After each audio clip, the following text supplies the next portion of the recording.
अस्सलाम वालेकुम जी फ्रेंड्स। आज का जो मेरा टॉपिक है वो है फीचर्स ऑफ ऑर्गेनिक कंपाउंड्स। क्योंकि हम लोगों की सीरीज स्टार्ट की हुई है ऑर्गेनिक कंपाउंड्स की, चैप्टर नंबर 7 है इसका, जो चैप्टर नंबर 7 है। ओके, इसमें जो आज की वीडियो है वो वीडियो नंबर 3 है। ऑर्गेनिक कंपाउंड्स को हमने दो divide, features of organic compound को अब दो हिस्सों में डिवाइड किया है, वीडियो नंबर 2 और वीडियो नंबर 3 में। लास्ट वीडियो में हमने इसके जो फर्स्ट 3 फीचर्स उस पर बात कर ली थी। आज की जो फोर्थ, फिफ्थ, सिक्स और सेवन्थ जो इसके फीचर्स है ऑर्गेनिक कंपाउंड्स को, उस पर बात करने की कोशिश करते हैं। तो आइए स्टार्ट करते हैं। बिस्मिल्लाहिर्रहमानिर्रहीम, सल्लल्लाहु अला मुहम्मद सल्लल्लाहु अलैहि वसल्लम। आज चौथा, पाँचवा, छठा और सातवां जो इसका फीचर है ऑर्गेनिक कंपाउंड्स को, उस पर बात करने की कोशिश करते हैं। चौथा है कम्प्लेक्सिटी ऑफ ऑर्गेनिक कंपाउंड्स। अब इसको देखते हैं कि कॉम्प्लेक्सिटी ऑफ ऑर्गेनिक कंपाउंड्स, क्योंकि हम पहले अर्ज कर चुके हैं कि जो ऑर्गेनिक कंपाउंड्स होते हैं ये ऑलमोस्ट एक अंदाजे के मुताबिक 60 मिलियन से भी ज़्यादा ऑर्गेनिक जो कंपाउंड्स हैं वो डिस्कवर हो चुके हैं। तो उनकी इस जब भी कोई चीज़ अक्सरियत में हो जाती है, मेजोरिटी में हो जाती है, तो उनको डिफाइन करना थोड़ा सा डिफिकल्ट हो जाता है। तो organic compounds are usually large and have complex structures. Okay, तो इसी तरह हम कहते हैं कि जो चूँकि ये बहुत ज़्यादा मिकदार में है, इसलिए इनके जो स्ट्रक्चर होते हैं वो मुश्किल होते हैं, डिफ़िकल्ट होते हैं, कम्प्लेक्स होते हैं। For example starch has the formula, यानी कि ऑर्गेनिक कंपाउंड्स को हमने जो थर्ड ये पिछली वीडियो में डिस्कस किया था, सिमिलरिटी इन बिहेवियर, इसमें डिस्कस किया था कि हम ऑर्गेनिक कंपाउंड्स को मुख्तलिफ ग्रुप्स में डिवाइड कर देते हैं अपनी पहचान के लिए। जिस तरह पाकिस्तान है, इसके सूबे हैं, हर सूबे में कोई कास्ट है, कोई क्या है, यानी कि कोई ना कोई किसी तरह पहचान अपनी होती है। तो इसी तरह जो स्टार्च प्रोटीन है ये मेजर पोर्शन है ऑर्गेनिक कंपाउंड्स के। तो हम कहते हैं कि जो स्टार्च होती है उसकी जो नेचर है, उस जो डेफिनेशन है, उसकी जो पहचान है वो इससे होती है, इस फार्मूले से होती है। जो भी कंपाउंड्स इस फार्मूले को पर अप्लाई हो रहा हो तो उसको हम कहते हैं ये हमारे पास क्या है, स्टार्च होते हैं। एंड इधर हमारे पास सेपरेशन की 1 2 3 4 सी ऑन है। ओके, सो ऑन है। तो प्रोटीन्स है, तो ये भी complex compounds have molecular mass रखती हैं। ये 1000 से स्टार्ट हो जाती हैं, तो ये मिलियन तक जो प्रोटीन्स होती जाती हैं। ओके, तो अगर इसके हम अलावा हम बात करें कि इसके अलावा ये हम बात करें कि जो इसके स्टार्च और प्रोटीन्स के अलावा अगर बात करें कि इसमें जो हमारे पास आ जाता है कार्बोहाइड्रेट्स, ये भी काफ़ी मिकदार में पाया जाता है और एज आ ऑर्गेनिक कंपाउंड। इस तरह लिपिड जो होते हैं। ओके, इसी तरह जो हमारे पास न्यूक्लिक एसिड्स हैं, ये भी इन फॉर्म में भी ऑर्गेनिक कंपाउंड बहुत ज़्यादा मिकदार में पाए जाते हैं। तो इसके अलावा अगर हम बात करेंगे जो हमारे पास ऑर्गेनिक कंपाउंड होते हैं ये ऑलमोस्ट पॉलीमर्स है, तमाम पॉलीमर्स हैं। जो ऑर्गेनिक कंपाउंड है ये तमाम ऑलमोस्ट तमाम ही पॉलीमर्स में डिवाइड होते हैं। और हम जानते हैं जो पॉलीमर होता है इसमें एक मखसूस किस्म के जो स्ट्रक्चर्स होते हैं वो रिपीट हो रहे होते हैं। ओके, जिस तरह मैंने पहले एग्जांपल दी कि जो स्टार्च है, स्टार्च एक नहीं है, ये बहुत ज़्यादा मिकदार में स्टार्च हैं। तो इनकी जो स्ट्रक्चर है वो सेम होते हैं, जिसकी बिना पर हम कहते हैं कि स्टार्च का फार्मूला, जनरल फार्मूला हमारे पास ये है।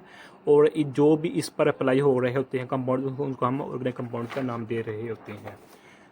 तो इसके अलावा जो हमारे पास ऑर्गेनिक कंपाउंड्स में जो बॉन्ड्स होते हैं वो हमारे पास क्या होते हैं, कोवलेंट बॉन्ड होते हैं। इसको हम लास्ट वीडियो में भी डिस्कस किया था, कोवलेंट बॉन्ड्स हो रहे बनते हैं इनके दरमियान।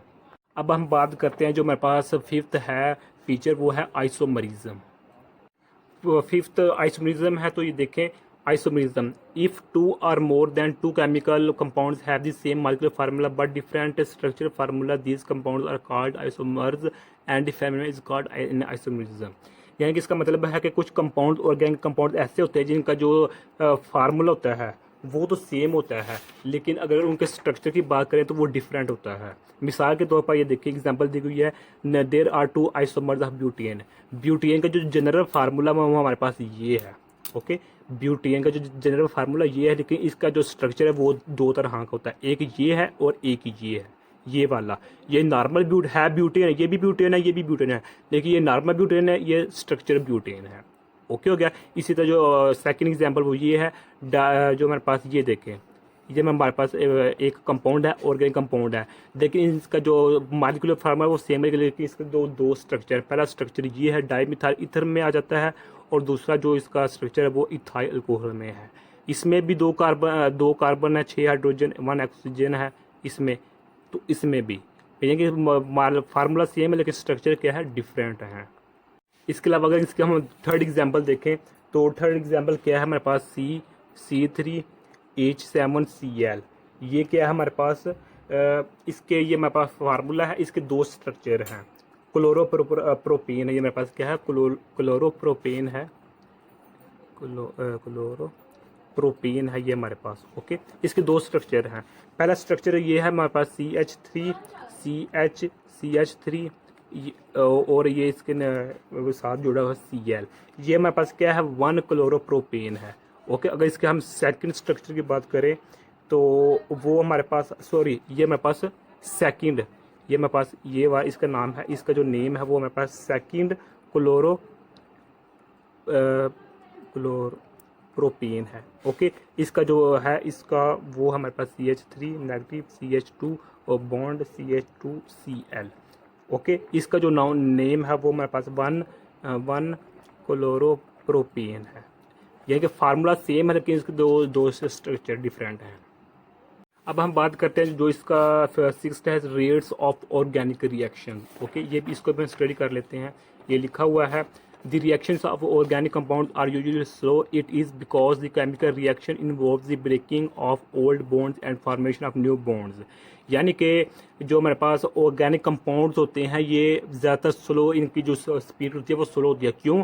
क्योंकि ज़्यादातर इनमें जो बॉन्ड होते हैं वो टूट रहे होते हैं और नए बंध रहे होते हैं, जिसकी वजह से इनकी जो स्पीड है वो कम होती है। और वैसे भी हम जानते हैं कि जो कोवलेंट बॉन्ड्स होते हैं वो आयनिक बॉन्ड्स की निस्बत क्या होते हैं, स्लो होते हैं। यानी कि आयनिक कोवलेंट जो रिएक्शंस होते हैं उनकी स्पीड कम होती है आयनिक रिएक्शन से।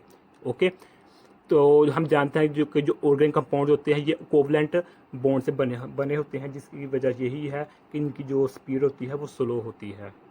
अगर इसके हम एग्जांपल लेना चाहें तो एग्जांपल ले सकते हैं, लेकिन एग्जांपल से पहले हम देखते हैं कि कितनी टाइप्स के ऑर्गेनिक रिएक्शंस हो सकते हैं। पहली टाइप आ जाती है हमारे पास एसिड बेस, सॉरी ये पहली टाइप हमारे पास क्या है, एडिशन रिएक्शन। ओके, सेकंड हमारे पास है एलिमिनेशन रिएक्शन। ओके, थर्ड है हमारे पास सब्स्टिट्यूशन रिएक्शन। ये किसकी टाइप्स हैं, ऑर्गेनिक कंपाउंड रिएक्शन की टाइप्स हैं। इस तरह जो हमारे पास फोर्थ आ जाती है वो पेरीसाइक्लिक रिएक्शंस हैं। और इसके अलावा रीअरेंज रिएक्शंस हैं। इसके अलावा अगर हम बात करें फोटोकेमिकल रिएक्शंस हैं। इसके अलावा अगर बात करें रिडॉक्स रिएक्शन, ये तमाम कौन से रिएक्शंस हैं, ये तमाम ऑर्गेनिक रिएक्शंस हैं। ओके, इनकी जो स्पीड होती है वो कम होती है। हम एक छोटी सी मिसाल लेते हैं इस फर्स्ट जो टाइप है हमारे पास एडिशन रिएक्शन की। ओके, एडिशन रिएक्शन में जो हमारे पास एग्जांपल है वो है हमारे पास ये है CH2 है, C डबल बॉन्ड है इसमें, तो ये है। ओके, इसका जब रिएक्शन होगा किसकी मौजूदगी में, HBr की मौजूदगी में। जब इसका रिएक्शन होगा तो हमारे पास जो रिजल्ट आएगा वो हमारे पास ये होगा। ओके, CH2 है, CH है, तो इसके साथ अटैच होता है Br, और ये हमारे पास CH3 होता है। ये देखें, इसकी जो स्पीड होती है वो कम है, स्पीड क्या है, कम है। और जो ये रिएक्शन है किसका है, एडिशन रिएक्शन है। और जो एडिशन रिएक्शन है ये ऑर्गेनिक रिएक्शन है। अब हम बात करते हैं जो लास्ट पे रह जाता है फीचर, वो है सोलिबिलिटी। ओके, इसका मतलब वो होता है हल हो जाना। अब सोलिबिलिटी देखें क्या है, most of the organic compounds are insoluble in polar solvents like water and dissolve readily in non polar organic solvents like benzene, petroleum, ether etcetera. अब इसका मतलब ये है कि जो हमारे पास ऑर्गेनिक कंपाउंड्स होते हैं ये पानी में क्या होते हैं, ज़्यादातर इंसोल्युबल होते हैं, यानी कि ज़्यादातर सोल्युबल नहीं होते हैं, हल नहीं होते हैं ज़्यादातर। ओके, लेकिन जो नॉन पोलर ऑर्गेनिक सॉल्वेंट्स, मिसाल के तौर पर बेंजीन का हो गया, पेट्रोलियम का हो गया, ईथर का हो गया, इसमें जो ऑर्गेनिक कंपाउंड्स है ये ज़्यादातर हल हो जाते हैं। इसलिए हम कहते हैं कि लाइक डिज़ोल्व लाइक। इसका मतलब ये है कि अगर कोई कंपाउंड ले रहे हैं, अगर उसकी नेचर पोलर है तो पोलर सॉल्वेंट्स में ही ज़्यादातर सोल्यूबल होगा। अगर हमारे पास जो कंपाउंड ले रहे हैं अगर वो नेचर में नॉन पोलर है तो वो नॉन पोलर सॉल्वेंट में ही ज़्यादातर सोल्यूबल होगा। ओके, इसलिए हम कहते हैं कि जो हमारे पास अल्कीन्स हो गए, क्या अल्काइंस, बेंजीन, बेंजीन हो गया। इसके अलावा हमारे पास अल्काइल हलाइड्स, ये क्या है, ये ऑर्गेनिक कंपाउंड्स हैं और ये वाटर में सोलिबल नहीं होते।